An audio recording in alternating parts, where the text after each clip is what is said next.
Thiruvananthapuram Peroorkada police സ്റ്റേഷനിൽ ദളിത് യുവതിയെ 20 മണിക്കൂറോളം മാനസിക പീഡനത്തിന് ഇരയാക്കും വിധത്തിൽ മനഃപൂർവ്വം ചോദ്യം ചെയ്തു എന്നുള്ള പ്രശ്നത്തിൽ ഇപ്പോൾ ഇതാ നടപടിയുണ്ടായിരിക്കുന്നു. പേരൂർക്കട SIക്ക് സസ്പെൻഷൻ. പേരൂർക്കട സ്റ്റേഷനിലെ SI പ്രസാദിനെയാണ് സസ്പെൻഡ് ചെയ്തിരിക്കുന്നത് എന്നുള്ളതാണ് ഈ നിമിഷങ്ങളിലെ പ്രധാനപ്പെട്ട വാർത്ത. ഓർക്കുക, തിരുവനന്തപുരം പാലോട് ഒരു വീട്ടിൽ ജോലിക്ക് നിന്നിരുന്ന യുവതി അവിടെയുള്ള 18.5 ഗ്രാം വരുന്ന സ്വർണ്ണമാല മോഷ്ടിച്ചു എന്നുള്ള ആരോപണത്തിൻ്റെ അടിസ്ഥാനത്തിൽ അവരെ പോലീസ് സ്റ്റേഷനിലേക്ക് വിളിച്ചു വരുത്തുകയും പോലീസ് സ്റ്റേഷനിൽ 20 മണിക്കൂറോളം അതിക്രൂരമായ രീതിയിൽ മാനസിക പീഡനം ഏൽപ്പിക്കുന്ന രീതിയിൽ ചോദ്യം ചെയ്യുകയും കുടിക്കാൻ വെള്ളം ചോദിച്ചപ്പോൾ അത് നൽകാതിരിക്കുകയും തൻ്റെ മക്കളെ കൂടി കേസിൽ ഉൾപ്പെടുത്തുമെന്ന് സൂചിപ്പിക്കുകയും ഒക്കെ ചെയ്തു എന്നുള്ള പരാതി ഉയർന്നിരുന്നു. എന്ന് മാത്രമല്ല, പിന്നീട് അവർ ജോലി ചെയ്തിരുന്ന അതേ വീട്ടിൽ നിന്ന് ആ സ്വർണ്ണമാല വീട്ടുകാർക്ക് കണ്ടെത്താൻ കഴിഞ്ഞിട്ടും ആ കേസുമായി തുടർന്നു പോകാനും പീഡനം തുടരാനും പോലീസ് തീരുമാനിച്ചു എന്നുള്ള രീതിയിൽ ആ പീഡനത്തിനിരയായ ദളിത് യുവതിയായ ബിന്ദു വെളിപ്പെടുത്തിയിരുന്നു.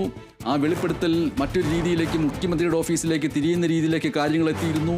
തന്നെ ഈ രീതിയിൽ പോലീസ് ഇല്ലാത്ത തെറ്റിന് പീഡിപ്പിക്കുകയാണ് എന്ന് സൂചിപ്പിച്ചുകൊണ്ട് ഇടപെടണമെന്ന് ആവശ്യപ്പെട്ടുകൊണ്ട് മുഖ്യമന്ത്രിയുടെ രാഷ്ട്രീയകാര്യ സെക്രട്ടറി P. ശശിക്ക് താൻ പരാതി നൽകിയിരുന്നുവെന്ന് അവർ പറയുകയുണ്ടായി. എന്നാൽ P. ശശി അത് ഗൗരവത്തോടുകൂടി കണ്ടില്ല എന്നും കോടതിയെ സമീപിക്കാൻ പറഞ്ഞുവെന്നും ഈ സ്ത്രീ പറഞ്ഞതായിട്ടുള്ള ചില റിപ്പോർട്ടുകൾ ചില മാധ്യമങ്ങൾ വരികയുണ്ടായി. എന്നാൽ അങ്ങനെ ഗൗരവത്തോടുകൂടി അത് കാണാതിരുന്നിട്ടില്ല, നടപടിയെടുക്കാൻ തീരുമാനിച്ചിരുന്നുവെന്ന് P. ശശി മറുപടി നൽകുകയുണ്ടായി. ഇപ്പോൾ ഇതാ ഈ സംഭവത്തിൽ SIക്കെതിരെ നടപടിയുണ്ടായിരിക്കുന്നു. തിരുവനന്തപുരം പേരൂർക്കട പോലീസ് സ്റ്റേഷനിലെ SI പ്രസാദിനെ സസ്പെൻഡ് ചെയ്തിരിക്കുന്നു എന്നുള്ളതാണ് ഈ നിമിഷങ്ങളിലെ പ്രധാനപ്പെട്ട വാർത്തയായിട്ട് നമ്മുടെ മുന്നിലേക്ക് വരുന്നത്.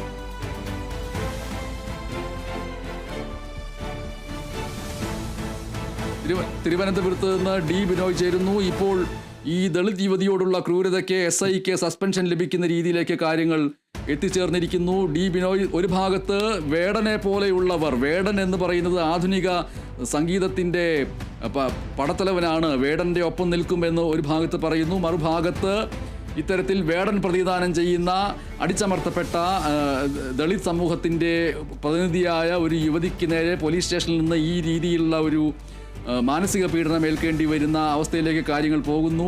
സണ്ണി ജോസഫ് KPCC അധ്യക്ഷൻ അല്പം മുമ്പ് ഈ യുവതിയുടെ വീട് സന്ദർശിക്കുന്നു. ഒരു ഭാഗത്ത് ഒപ്പം ഈ സസ്പെൻഷൻ ഉണ്ടായിരിക്കുന്നു. എന്താണ് വാസ്തവത്തിൽ ഈ വാർത്തയ്ക്ക് സംഭവിച്ചിട്ടുള്ളത്? അതിൻ്റെ പിന്നിലുള്ള കാര്യങ്ങൾ എന്തൊക്കെയാണ്? നിലവിൽ ഇപ്പോൾ സ്പെഷ്യൽ ബ്രാഞ്ച് ACP നൽകിയ റിപ്പോർട്ടിന്റെ അടിസ്ഥാനത്തിലാണ് പേരൂർക്കട SHO കൂടിയായ പ്രസാദിനെ സസ്പെൻഡ് ചെയ്തിരിക്കുന്നത്. എന്നാൽ ഇയാൾ കൂടാതെ 2 പോലീസുകാർ കൂടി ക്രൂരമായി തന്നോട് പെരുമാറിയെന്നാണ് യുവതി ഇപ്പോൾ പറയുന്നത്. കാരണം കുടിക്കാൻ വെള്ളം പോലും നൽകാത്ത തരത്തിലായിരുന്നു അവരുടെ രീതി അല്ലെങ്കിൽ പെരുമാറ്റം. അത്തരത്തിൽ ക്രൂരമായ രീതിയിൽ മാനസികമായി അവരോട് പെരുമാറി എന്നുള്ള വിവരങ്ങളാണ് അവർ ഇപ്പോൾ മാധ്യമങ്ങളോട് പങ്കുവച്ചിരിക്കുന്നത്. മാത്രവുമല്ല, ഇന്നലെ ആണ് ഈ സംഭവവുമായി ബന്ധപ്പെട്ട് കൂടുതൽ വാർത്തകൾ പുറത്തു വന്നതോടെയാണ് ഒരു അന്വേഷണത്തിലേക്ക് പോലീസ് കടന്നത്. അന്വേഷണ ചുമതല തിരുവനന്തപുരം സ്പെഷ്യൽ ബ്രാഞ്ച് ACPക്ക് നൽകിയിരുന്നു. അതിന്റെ അടിസ്ഥാനത്തിൽ ഇന്നലെ തന്നെ അദ്ദേഹം മൊഴി രേഖപ്പെടുത്തുകയും തുടർന്ന് സിറ്റി പോലീസ് കമ്മീഷണർക്ക് അതിന്റെ റിപ്പോർട്ട് നൽകുകയും ചെയ്തു. അതിൽ വലിയ തരത്തിലുള്ള തെറ്റുകൾ ഈ സ്റ്റേഷൻ അധികൃതരുടെ ഭാഗത്ത് നിന്ന് ഉണ്ടായിട്ടുണ്ട് എന്നുള്ള സൂചനകളാണ് നമുക്ക് ലഭിക്കുന്നത്. പ്രത്യേകിച്ചും ഒരു സ്ത്രീയെ കസ്റ്റഡിയിൽ എടുക്കുമ്പോൾ ചെയ്യേണ്ട രീതിയിലുള്ള കാര്യങ്ങളൊന്നും തന്നെ ചെയ്തിട്ടില്ല. സാധാരണഗതിയിൽ നിയമപരമായി ചെയ്യേണ്ട ഒരു കാര്യവും ചെയ്തിട്ടില്ല എന്നാണ് ഈ റിപ്പോർട്ടിൽ നിന്ന് നമുക്ക് വ്യക്തമാകുന്നത്. പ്രത്യേകിച്ചും ഇവരുടെ ബന്ധുക്കളെ കാണാൻ അനുവദിച്ചില്ല, കുടിവെള്ളം നൽകിയില്ല. മാത്രവുമല്ല, 2 പോലീസുകാരും ഒരു വനിതാ പോലീസ് ഉദ്യോഗസ്ഥയും ചേർന്ന് തന്നെ മാനസികമായി തളർത്തുന്ന തരത്തിൽ വലിയ തരത്തിൽ ചോദ്യം ചെയ്യൽ നടത്തിയിരുന്നു. ഇത്തരം കാര്യങ്ങളൊക്കെ തന്നെ assistant police commissioner city police commissioner നൽകിയ റിപ്പോർട്ടിൽ പറയുന്നുണ്ട്. വലിയ തരത്തിലെ വീഴ്ച പോലീസിന്, അന്വേഷണ ഉദ്യോഗസ്ഥന് സംഭവിച്ചിരിക്കുന്നു എന്നുള്ളതാണ് ഇപ്പോൾ നമുക്ക് അറിയാൻ കഴിയുന്ന ഒരു കാര്യം. പ്രത്യേകിച്ചും ഇങ്ങനെ ഒരു പരാതി കിട്ടിക്കഴിഞ്ഞാൽ ആ പരാതിയുടെ അടിസ്ഥാനത്തിൽ ആദ്യഘട്ടത്തിൽ ആ വീട്ടിൽ പോവുകയോ അല്ലെങ്കിൽ പരാതി നൽകിയ ആളുടെ വീട്ടിൽ ചെല്ലുകയോ അവിടെ പോലീസ് എത്തി എത്തിയ ശേഷം അവിടെ പരിശോധിക്കുകയോ അല്ലെങ്കിൽ അവരുമായി ബന്ധപ്പെട്ട പരാതി നൽകിയ ആളിന്റെ മൊഴികൾ രേഖപ്പെടുത്തുകയോ ചെയ്യുന്നതിന് പകരം നേരിട്ട് ഈ ദളിത് യുവതിയെ പോലീസ് സ്റ്റേഷനിലേക്ക് വിളിച്ചു വരുത്തി അതിനുശേഷം ക്രൂരമായി ചോദ്യം ചെയ്തു. ഒപ്പം കുടിവെള്ളം നൽകിയില്ല. ഇത്തരം കാര്യങ്ങളൊക്കെ തന്നെ assistant city police commissioner special branch നൽകിയ റിപ്പോർട്ടിൽ പറയുന്നുണ്ട്. എന്നാൽ ഇത് ഒരു പ്രാഥമിക നടപടി മാത്രമാണെന്നും കൂടുതൽ അന്വേഷണത്തിലേക്ക് കാര്യങ്ങൾ നീങ്ങുകയാണെന്നും കൂടുതൽ പേർക്കെതിരെ നടപടി ഉണ്ടാകുമെന്നുള്ള സൂചനകളും പുറത്തു വരുന്നുണ്ട്. അതേസമയം അല്പസമയം മുമ്പാണ് KPCC പ്രസിഡന്റ് സണ്ണി ജോസഫ് ഈ യുവതിയുടെ വീട്ടിൽ എത്തിയത്. അവർ നൽകിയ പരാതികളുടെ പകർപ്പുകളൊക്കെ അദ്ദേഹം പരിശോധിച്ചു. അതിൽ പ്രധാനമായും അവർ ഉന്നയിക്കുന്ന ആക്ഷേപം മുഖ്യമന്ത്രിയുടെ പൊളിറ്റിക്കൽ സെക്രട്ടറിക്ക്, അതായത് മുഖ്യമന്ത്രിക്ക് അപേക്ഷ നൽകുന്നതിന് വേണ്ടി ഇവർ സെക്രട്ടേറിയറ്റിൽ ചെന്നിരുന്നു. അന്ന് പൊളിറ്റിക്കൽ സെക്രട്ടറി P ശശിക്കാണ് ഇത് നൽകിയത് സംബന്ധിച്ച പരാതി നൽകിയത്. ആ പരാതി പരിശോധിക്കാനോ അതുമായി ബന്ധപ്പെട്ട നടപടികളിലേക്കോ കടക്കുവാൻ അദ്ദേഹം തയ്യാറായില്ല. പകരം കേസ് കൊടുക്കാൻ കോടതിയിലേക്ക് പോകൂ എന്ന് പറയുകയായിരുന്നു ചെയ്തതെന്നും പറയുന്നുണ്ട്. ഇത്തരം കാര്യങ്ങളൊക്കെ തന്നെ അവർ KPCC പ്രസിഡന്റിനോട് പറയുകയും ഒപ്പം തനിക്കുണ്ടായ ദുരനുഭവങ്ങൾ വിവരിക്കുകയും ചെയ്തിട്ടുണ്ട്. അവർ പറയുന്നത്, KPCC പ്രസിഡന്റിനോട് പറഞ്ഞതും വ്യക്തമായൊരു കാര്യം ഇതാണ്: ഒരാൾ മാത്രമല്ലായിരുന്നു, ഒന്നിലധികം പോലീസുകാർ തന്നോട് വളരെയധികം ക്രൂരമായി മാനസികമായി പീഡിപ്പിച്ചു എന്നുള്ള കാര്യം തന്നെയാണ് പറയുന്നത്. കുടിവെള്ളം പോലും നൽകിയില്ല. ഇത്തരം കാര്യങ്ങളൊക്കെ പറഞ്ഞിരിക്കുന്നു. പൊതുവിൽ ഇപ്പോൾ നമുക്ക് പറയാൻ കഴിയുന്നത് ഈ ബിന്ദു എന്ന് പറയുന്ന യുവതിക്ക് പൂർണ്ണ പിന്തുണ കോൺഗ്രസ് നൽകിയിരിക്കുന്നു. ഇവരുടെ നിയമപരമായ പോരാട്ടങ്ങൾക്ക് എല്ലാ പിന്തുണയും കോൺഗ്രസിന്റെ ഭാഗത്തുനിന്നുണ്ടാകും എന്ന് അറിയിച്ചിട്ടുണ്ട്. നിലവിൽ ഇപ്പോൾ ഇതുമായി ബന്ധപ്പെട്ട അന്വേഷണം പുരോഗമിക്കുന്നു. അതേസമയം കോൺഗ്രസ് നേതാക്കന്മാർ പറയുന്ന ഇത്തരത്തിൽ ഒരു അന്വേഷണം പ്രഹസനമാണ്. ഒരു പ്രത്യേക ഏജൻസിയെ, ഒരു കമ്മീഷനെ വെച്ചുകൊണ്ട് തന്നെ അന്വേഷിപ്പിക്കണം എന്നുള്ളൊരു ആവശ്യം കോൺഗ്രസ് മുന്നോട്ട് വെച്ചിട്ടുണ്ട്. MS, ഈ ഒരു സംഭവത്തിന്റെ ഗൗരവം സർക്കാർ പ്രാധാന്യത്തോടുകൂടി ഇപ്പോൾ മനസ്സിലാക്കിയത് കൊണ്ടാണ് അടിയന്തരമായിട്ട് ഈ ഒരു SIക്ക് സസ്പെൻഷൻ നൽകിയിരിക്കുന്നത് എന്ന് മനസ്സിലാക്കേണ്ടതുണ്ടോ? പ്രത്യേകിച്ചും KPCC അധ്യക്ഷൻ ഇതിൽ ഇടപെടുന്നു, വീട് സന്ദർശിക്കുന്നു, പ്രതിപക്ഷം ഇത് പ്രധാനപ്പെട്ട ഒരു ആയുധമാക്കാൻ സാധ്യതയുണ്ട്, അതുകൊണ്ട് അറച്ചു നിൽക്കരുത് എന്നുള്ള നിലയ്ക്കുള്ള ആദ്യത്തെ നടപടി എന്നുള്ള നിലയ്ക്കാണോ കാണേണ്ടത്? എന്നാൽ അതിൽ തൃപ്തരല്ല എന്ന് പ്രതിപക്ഷം വ്യക്തമാക്കിയിരിക്കുകയാണ് അല്ലേ? തീർച്ചയായും അങ്ങനെ തന്നെ പറയാം. കാരണം ഈ യുവതിക്ക് കൂടുതൽ ആളുകളുടെ പിന്തുണ ലഭിക്കാൻ തുടങ്ങിയതോടെയും മാധ്യമങ്ങളിൽ വാർത്തകളായി എത്താൻ തുടങ്ങിയതോടുകൂടിയുമാണ് ഈ സംഭവം ശ്രദ്ധയിൽപ്പെട്ടത്. മാത്രവുമല്ല, ഈ പൊളിറ്റിക്കൽ സെക്രട്ടറിക്കെതിരെ ഇത്തരത്തിൽ ഒരു ആരോപണം കൂടി, അതായത് പരാതി നൽകിയിട്ടും കാര്യമായ പരിഗണന നൽകിയില്ല എന്നുള്ള പരാതി. മാത്രവുമല്ല, ഒരു ദളിത് യുവതിയാണ്. അവർ നൽകിയ പരാതിക്ക് അർഹമായ പരിഗണന നൽകിയില്ല എന്ന തരത്തിലേക്ക് കാര്യങ്ങൾ എത്തിയപ്പോഴേക്കുമാണ് സർക്കാർ ഉണർന്നതും തൊട്ട് പിന്നാലെ അന്വേഷണത്തിന് ACP സ്പെഷ്യൽ ബ്രാഞ്ച് ACPക്ക് ചുമതല നൽകുകയും ചെയ്തത്. അതിന്റെ അടിസ്ഥാനത്തിലാണ് ഇപ്പോൾ ആദ്യഘട്ട നടപടിയിലേക്ക് നീങ്ങിയതെന്നാണ് നമുക്ക് അറിയുവാൻ കഴിയുന്നത്. പക്ഷേ ACPയുടെ റിപ്പോർട്ടിനകത്ത് വ്യക്തമായി കാര്യങ്ങൾ പറയുന്നുണ്ട്. സാധാരണ ഒരു യുവതിയെയോ അല്ലെങ്കിൽ ഒരു പുരുഷനെയോ കസ്റ്റഡിയിൽ എടുക്കുമ്പോൾ പാലിക്കേണ്ട ഒരു കാര്യങ്ങളും അവർ പാലിച്ചിട്ടില്ല എന്നുള്ളതാണ് വ്യക്തമായി പറയുന്നത്. ഒപ്പം ഇവരുടെ ശരീരം പരിശോധിച്ചത് ഉൾപ്പെടെയുള്ള കാര്യങ്ങളിൽ വലിയ തരത്തിലുള്ള മാനസിക പ്രശ്നങ്ങൾ ഉണ്ടാക്കുന്ന തരത്തിലാണ് ഈ പോലീസ് ഇടപെട്ടത് എന്നാണ് അവർ പറയുന്നത്. ഇത്തരത്തിൽ വലിയ തരത്തിലുള്ള ആരോപണങ്ങൾ ആ യുവതി ഉന്നയിച്ചിരുന്നു. ആ ആരോപണങ്ങൾ ശരിവെക്കുന്ന തരത്തിലുള്ള ഒരു റിപ്പോർട്ടാണ് സിറ്റി പോലീസ് കമ്മീഷണർക്ക്, സിറ്റിയിലെ തന്നെ കമ്മീഷണർ സ്പെഷ്യൽ ബ്രാഞ്ച് നൽകിയിട്ടുള്ളത്. ഇന്നലെയാണ് ഇത് സംബന്ധിച്ച അന്വേഷണം ആരംഭിച്ചത്. കാരണം കൃത്യം നടന്ന് കുറെ ദിവസങ്ങളായെങ്കിൽ പോലും അത് വലിയ തരത്തിലൊരു അന്വേഷണത്തിലേക്ക് എത്തിയില്ല. പകരം ഇവർ പല സ്ഥലങ്ങളിലായി പരാതികൾ നൽകിയിരുന്നു. ആ പരാതികൾക്ക് കൃത്യമായ പരിഗണനയും കിട്ടാത്തൊരു സാഹചര്യം വന്നിരുന്നു. ഇതേ തുടർന്ന് മാധ്യമങ്ങളുടെ ഇടപെടൽ കൂടി വന്നതോടുകൂടിയാണ് ഇത്തരത്തിൽ കാര്യങ്ങളിലേക്ക് എത്തിച്ചേർന്നിരിക്കുന്നത്. നിലവിലെ സാഹചര്യത്തിൽ കൂടുതൽ അന്വേഷണം ഉണ്ടാകുമെന്നത് ഏകദേശം ഉറപ്പായി കഴിഞ്ഞിരിക്കുന്നു. അതേസമയം അന്വേഷണവും ഗൗരവമായ നടപടികളും ഉണ്ടായില്ല എങ്കിൽ താൻ പരാതിയുമായി മുന്നോട്ട് പോകും, ഏതറ്റം വരെയും പോകും, കുറ്റക്കാർക്കെതിരെ കർശന നടപടി വേണം എന്ന നിലപാടിൽ തന്നെയാണ് ബിന്ദു എന്ന് പറയുന്ന യുവതി ഇപ്പോഴും ഉറച്ചു നിൽക്കുന്നത്. ഇവരുടെ സ്വദേശം നെടുമങ്ങാടിനപ്പുറം ചുള്ളിമാനൂർ എന്നുള്ള സ്ഥലത്താണെങ്കിൽ പോലും വീടുകളിൽ സാധാരണഗതിയിൽ പണിയെടുക്കാൻ വീട് വൃത്തിയാക്കി കൊടുക്കുകയും വീട് ജോലികൾ ചെയ്യുകയും ചെയ്യുന്ന ഒരു യുവതിയാണ് ഈ പറയുന്ന വട്ടിയൂർക്കാവ് സ്വദേശിയായ സ്ത്രീയുടെ വീട്ടിലേക്ക് ജോലിക്ക് വന്നിട്ട് 3 ദിവസം മാത്രമേ ആയിരുന്നുള്ളൂ. അതിനിടയിലാണ് 1.5 പവന്റെ മാല നഷ്ടമായി എന്നുള്ള കാര്യം ഇവർ പോലീസിൽ പരാതിയായി പറയുന്നത്. വലിയ പരിചയമില്ലാത്ത ഈ സ്ത്രീയുടെ പേരിൽ തന്നെ കുറ്റം ആരോപിക്കുകയും ഇവരെടുത്തതായി അവർ ഉറച്ചു നിൽക്കുകയും ചെയ്തു. പിന്നീട് അടുത്ത ദിവസമാണ് പറയുന്നത് മാല കിട്ടിയെന്ന് പറഞ്ഞത്. അപ്പോൾ ഇതിനിടയിൽ 20 മണിക്കൂർ സമയം ഈ സ്ത്രീ കൊടിയ മാനസിക പീഡനത്തിന് ഇരയായി എന്നുള്ളത് അസിസ്റ്റന്റ് കമ്മീഷണർ റിപ്പോർട്ടിൽ വ്യക്തമായി പറയുന്നുണ്ട്. മാത്രവുമല്ല, പാലിക്കേണ്ട, അതായത് ഒരാളെ കസ്റ്റഡിയിലെടുത്താൽ പാലിക്കേണ്ട ഒരു മര്യാദ പോലും പോലീസ് പാലിച്ചിരുന്നില്ല. പകരം കൊടിയ പീഡനത്തിന്, അതായത് മാനസികമായി വലിയ പീഡനത്തിന് ഇരയാക്കിയിരുന്നു.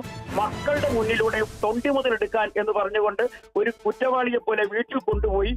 അത് മാത്രവുമല്ല, കുടിവെള്ളം നൽകില്ല. ഇതെല്ലാം തന്നെ ശരിവെച്ചുകൊണ്ടുള്ള ഒരു റിപ്പോർട്ടാണ് assistant city police commissioner special branch ഇപ്പോൾ സിറ്റി പോലീസ് കമ്മീഷണർക്ക് നൽകിയിരിക്കുന്നത്. ഇന്ന് രാവിലെ 10 മണിക്ക് റിപ്പോർട്ട് നൽകി ഏകദേശം 2 മണിക്കൂറിൽ തന്നെ നടപടിയിലേക്ക് നീങ്ങിയിട്ടുണ്ട്. എന്നാൽ ഇതുമായി ബന്ധപ്പെട്ട പ്രധാന ആരോപണം ഉന്നയിക്കപ്പെടുന്നത് പ്രസന്നൻ എന്ന പേരിലുള്ള ഒരു പോലീസ് ഉദ്യോഗസ്ഥന്റെ പേരിലാണ്. അയാൾക്കെതിരെ ഇതുവരെയായും നടപടിയിലേക്ക് കടന്നിട്ടില്ല. അതെ, ഇപ്പോൾ ഡി ബിനോയ്, ഇപ്പോൾ ഈ SIക്ക് സസ്പെൻഷൻ ലഭിച്ചു എന്നുള്ള വാർത്തയോട് ഈ ബിന്ദു പ്രതികരിച്ചിരിക്കുന്നത് അത് ആശ്വാസകരമാണ്, അതിൽ സന്തോഷമുണ്ട്. പക്ഷേ തന്നെ അതിക്രൂരമായി വേദനിപ്പിച്ച 2 പോലീസുകാർ കൂടിയുണ്ട്. അതിൽ ഇപ്പോൾ ഡി ബിനോയ് സൂചിപ്പിച്ച പ്രസന്നന്റെ പേരും അവർ പറഞ്ഞിരിക്കുന്നു. ആ പ്രസന്നൻ കൂടി തന്നെ ഇത്തരത്തിൽ അതിക്രൂരമായി ഇപ്പോൾ സസ്പെൻഷൻ ലഭിച്ചിരിക്കുന്ന വ്യക്തിയേക്കാൾ കൂടുതൽ തന്നെ മാനസികമായിട്ട് വലിയ രീതിയിൽ ദ്രോഹിച്ചിട്ടുള്ളത് പ്രസന്നനാണ്. പ്രസന്നൻ കൂടി ആ രീതിയിൽ ശിക്ഷിക്കപ്പെടണമെന്ന് അവർ സൂചിപ്പിക്കുകയുണ്ടായി. ഇതിന് അകത്ത് വരുന്ന ഒരു പ്രധാനപ്പെട്ട ഒരു കാര്യം, ഇപ്പോൾ ഡി ബിനോയ് സൂചിപ്പിച്ച കാര്യം, തൊണ്ടി മുതലെടുക്കാൻ എന്നുള്ള രീതിയിൽ മക്കളുടെ മുമ്പിലൂടെ കൊണ്ടുപോയി. അതൊരു ഭാഗത്ത് നിൽക്കെ തന്നെ ദളിത് സ്ത്രീയാണ്. അവരുടെ വർഗം, അവരുടെ ഗോത്രം, അവരുടെ ജാതി, അവരുടെ നിറം, ഇതൊക്കെ വെച്ചുകൊണ്ട് അപഹസിക്കുന്ന രീതിയിൽ പരിഹസിച്ചിട്ടുണ്ടോ? ഉണ്ട് എങ്കിൽ, ആ രീതിയിൽ പരാതിയിലുണ്ട് എങ്കിൽ ഈ കേസിന്റെ തലം വലിയ രീതിയിലേക്ക് മാറില്ലേ? തീർച്ചയായും അത്തരത്തിൽ അവരെ പരിഹസിച്ച് സംസാരിച്ചു എന്നുള്ളതാണ് ഈ പ്രസന്നൻ എന്ന് പറയുന്ന പോലീസ് ഉദ്യോഗസ്ഥനെതിരെയുള്ള അവരുടെ പ്രധാനപ്പെട്ട പരാതി. കാരണം നിറം പറഞ്ഞും ജാതി പറഞ്ഞും അവഹേളിക്കുന്ന തരത്തിലുള്ള ഭാഷകൾ ഉപയോഗിച്ചു എന്ന തരത്തിൽ ആ പോലീസ് ഉദ്യോഗസ്ഥനെതിരെ പരാതി ഉണ്ട്. ആ പരാതി കൂടി പരിഗണിക്കണം എന്നുള്ളതാണ് അവർ പറയുന്നത്. അവരോട് ക്രൂരമായി പെരുമാറിയത് ഈ പ്രസന്നൻ എന്ന് പറഞ്ഞ പോലീസ് ഉദ്യോഗസ്ഥനും മറ്റു 2 പോലീസ് ഉദ്യോഗസ്ഥരാണ്. അതിലൊരു വനിതാ പോലീസുകാരിയുടെ പേരും സൂചിപ്പിക്കുന്നുണ്ട്. അത്തരത്തിൽ വലിയ തരത്തിലുള്ള അവഹേളനം ഉണ്ടായി എന്നുള്ളതാണ് ഇവർ വ്യക്തമാക്കുന്നത്. കാരണം ഈ സാധാരണഗതിയിൽ ഇങ്ങനെ ഒരു കുറ്റം ആരോപിക്കപ്പെട്ട് കഴിഞ്ഞാൽ പരാതിക്കാരന്റെ കയ്യിൽ നിന്നുമാണ് ആദ്യം മൊഴിയെടുക്കേണ്ടതും അവരുടെ വീട്ടിൽ ഇത് സംബന്ധിച്ച പരിശോധന നടത്തുകയും വേണം. അതിനു പകരം ഇത് രണ്ടും ചെയ്യാതെ നേരിട്ട് ഈ സ്ത്രീയെ ബസ് സ്റ്റോപ്പിൽ നിന്ന് സ്ത്രീക്ക് ഒരു ഫോൺ സന്ദേശം വരുന്നു, താങ്കൾ കൃത്യമായും പേരൂർക്കട പോലീസ് സ്റ്റേഷനിൽ ഹാജരാകണം, നിങ്ങൾക്കെതിരെ ഒരു പരാതി വന്നിട്ടുണ്ട് എന്ന് പറയുന്നു. നിലവിൽ ഇതുവരെ പോലീസ് സ്റ്റേഷനിൽ പോലും പോയിട്ടില്ലാത്ത ബിന്ദുവിനെ ആ പോലീസ് സ്റ്റേഷനിലേക്ക് വിളിച്ചു വരുത്തിയതിനു ശേഷം താങ്കൾ 1.5 പവൻ വരുന്ന മാല ഈ വട്ടിയൂർക്കാവ് സ്വദേശിനിയായ ഓമന എന്ന് പറയുന്ന സ്ത്രീയുടെ വീട്ടിൽ നിന്ന് മോഷ്ടിച്ചു എന്ന തരത്തിലൊരു പരാതിയാണ് വരുന്നത്. നിങ്ങൾ അവിടെ നിന്ന് മോഷ്ടിച്ചിരിക്കുന്ന മാലയ്ക്ക് 1.5 പവൻ തൂക്കമുണ്ട്, അതുകൊണ്ട് നിങ്ങൾ കുറ്റം ചെയ്തിരിക്കുന്നു.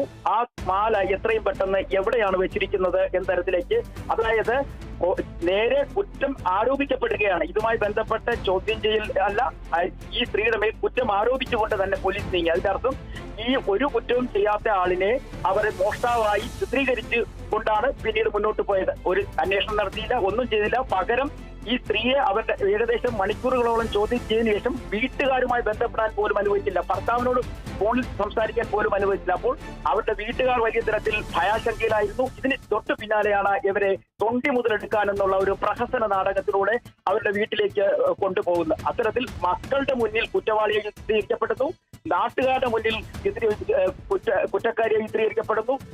കാരണം ഇതുവരെ ഒരു തെറ്റും ചെയ്യാത്ത ഒരു സ്ത്രീയെ ഒരു തെളിവുകളുമില്ലാതെ മോഷ്ടാവായി ചിത്രീകരിക്കുന്ന തരത്തിലുള്ള നീക്കങ്ങൾ പോലീസിന്റെ ഭാഗത്തുനിന്നുണ്ടായി എന്നുള്ളതാണ് ഇവർ പറയുന്നത്. അത് അവർക്കുണ്ടാക്കിയിരിക്കുന്ന മാനനഷ്ടം, അവരെ ഒരു കള്ളിയാക്കി മാറ്റിയ തരത്തിലേക്ക്, അങ്ങനെ ഒരു വെളിപ്പേരിലേക്ക് വരെ എത്തിക്കുന്ന തരത്തിലേക്ക് പോലീസിന്റെ നീക്കങ്ങളിലൂടെ സംഭവിച്ചിരിക്കുന്നു എന്നുള്ളത് ചൂണ്ടിക്കാണിച്ചുകൊണ്ട് തന്നെയാണ് അവർ ഉറച്ചു നിൽക്കുന്നത്. തനിക്കെതിരെ മാനസികമായി പീഡിപ്പിച്ച എല്ലാവരെയും നീതിക്ക് മുന്നിൽ കൊണ്ടുവരുന്നത് വരെ തന്റെ പോരാട്ടം തുടരുമെന്ന് ബിന്ദു ഉറപ്പിച്ചു പറയുന്നു. അത് തന്നെയാണ് KPCC പ്രസിഡന്റിനോടും പറഞ്ഞത്.